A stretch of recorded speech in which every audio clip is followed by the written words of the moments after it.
everyone. It is such a pleasure to be here.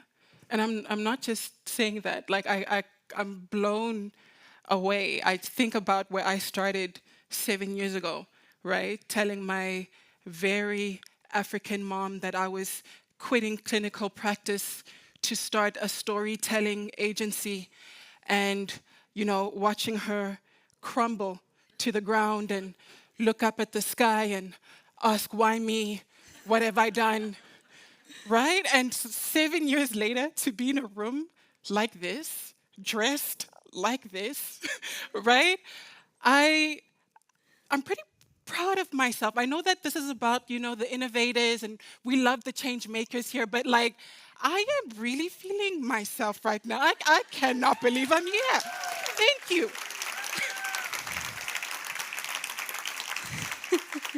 Now that we've got the fact that I'm like a huge narcissist out of the way, I've really been reflecting like the entire time I've been here around the 7-year journey of what it's taken to have gotten here. And essentially, it's a culmination of stories that I've had to tell myself about who I am, about what I think I can do, and the world essentially that I want to inhabit.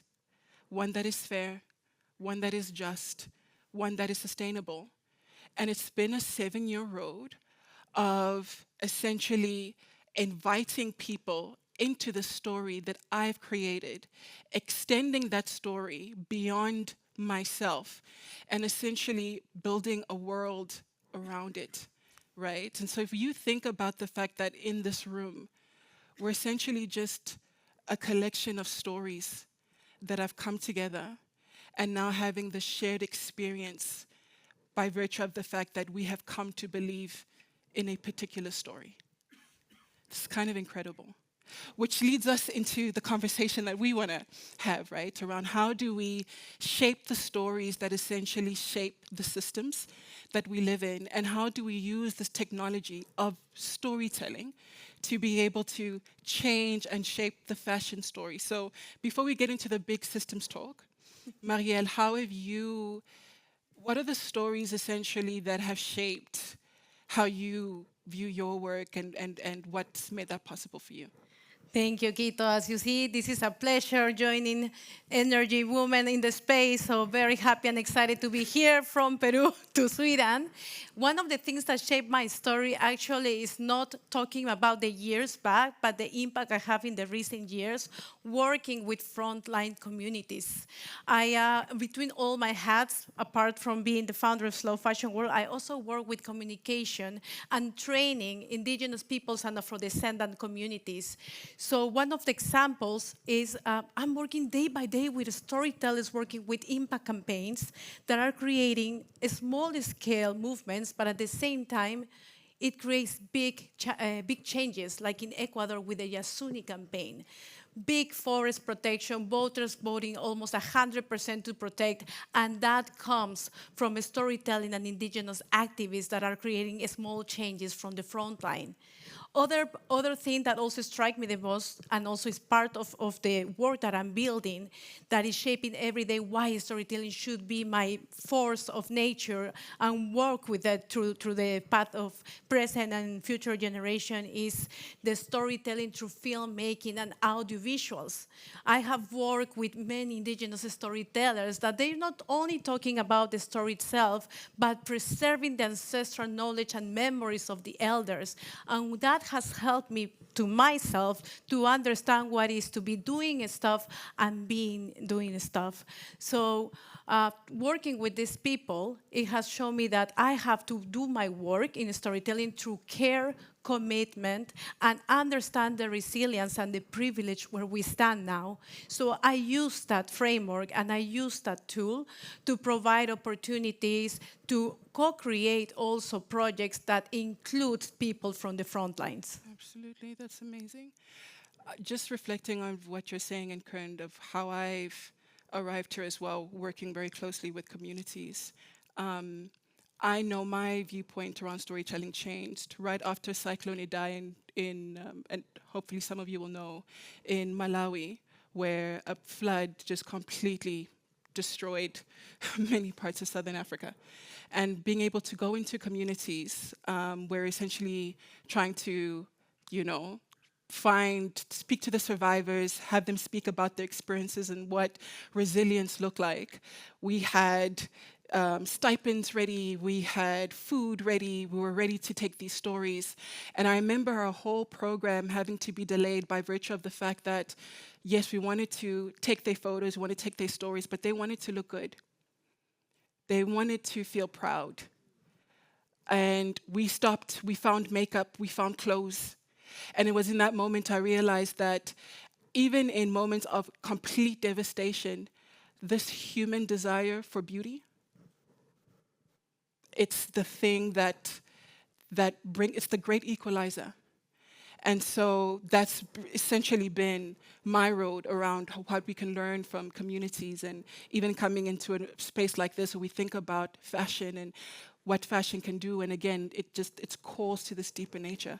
And also combining the way of how frontline communities, for example, in Colombia, in a Providence Island in Raizal, we have our colleague Urshel, no? She's working with saving the coral reef while having the opportunity to talk about storytelling and impact in the fashion industry in LA, see about those opportunities that we can all open to, for example, this summit, to even the network that you have. Like, we do have the power to care, but also recognize that we should put in the front these youth leaders that are connecting their own realities, because they are the ones that are striking the most to the climate crisis, but at the same time, they are the ones who also have the solutions. We just need to put them at the table and let them also lead with everything that is connected to nature-based solution, land rights, and the redignification that they come from the beauty of the nature. So it's such an inspiration at the same time. So it's part of my journey, and that's how I also want to continue working through storytelling.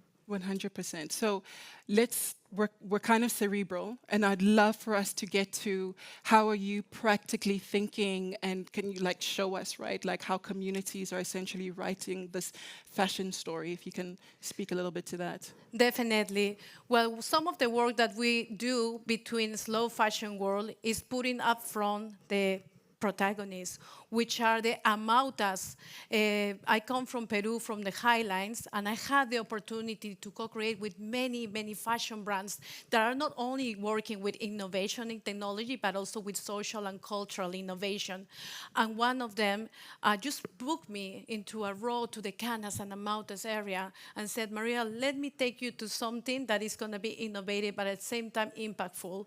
And I want to share that story. So one of those stories was going to the Andes and see how every thread connects to the land, and talk about the powerful and the meaningful resistant way of having peoples, indigenous peoples, talk about their work and preserving it through stories. So one of the things that I want to focus on is in filmmaking and audiovisual, because that's a way that we can intersect knowledge, that we can inspire action, but at the same time, it can be recorded for the long and after generations. Mm-hmm. So I could say that that is something that truly is one of the projects that I would love to continue pursuing, using the power of audiovisual and working with indigenous peoples and Afro-descendants in media sovereignty so they can tell their own story to the world.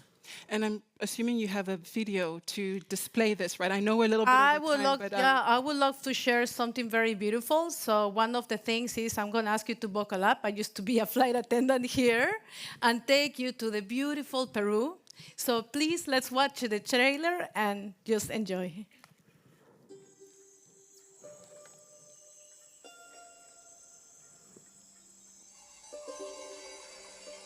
¿Te imaginas un futuro en el que no pudieras recordar nada de tu vida? Como si no tuvieras un pasado.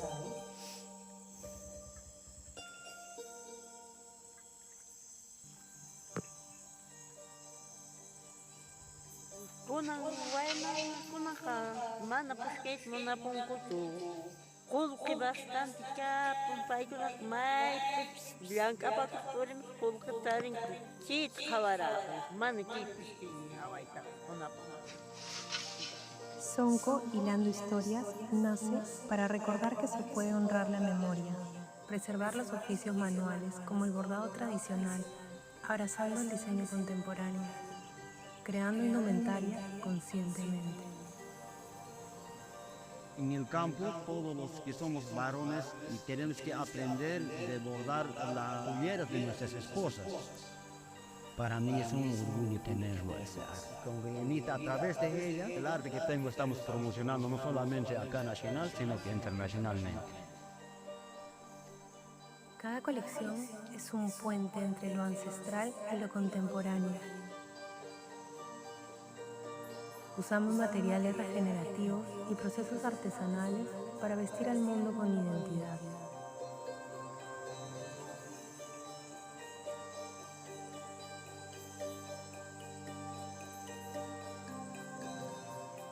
Agustina es memoria, cultura y regeneración.